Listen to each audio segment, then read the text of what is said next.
বন্ধুরা, তোমরাও কি আমার মতন এই কারকল খেতে খেতে অশান্তি হয়ে গেছো? যদি অশান্তি হয়ে গেছো তো তোমাদেরকে একটা টেস্টি রেসিপির কথা বলি। ফার্স্টে এই কারকলগুলোকে ডুমডুম করে কেটে কড়াইতে জল দিয়ে দেবা সিদ্ধ হওয়ার জন্য, সাথে লঙ্কাও দেবা। লঙ্কাটাও সিদ্ধ হয়ে যাবে, একটু লবণ দিয়ে সুন্দরভাবে দিয়ে দিবা সিদ্ধ করতে।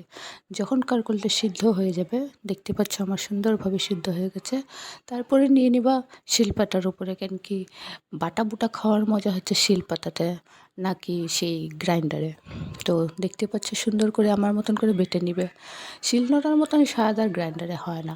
তারপর দিয়ে দিলাম কড়াইতে একটু তেল, তেলের সাথে দিলাম পেঁয়াজ, পেঁয়াজের সাথে দিয়ে দিলাম একটু কালো জিরা ফোড়ন। তো সব কিছু একসাথে পেঁয়াজটা একটু লাল লাল করে নেবে, নেওয়ার পরে ভাজা ভাজা হয়ে গেলে তারপর দিয়ে দিবা ওই কারকল বাটাটা। দিয়ে একটু নাড়চাড় করার পরেই দেখবা রেডি হয়ে যাবে আমাদের কারকলের বাটা।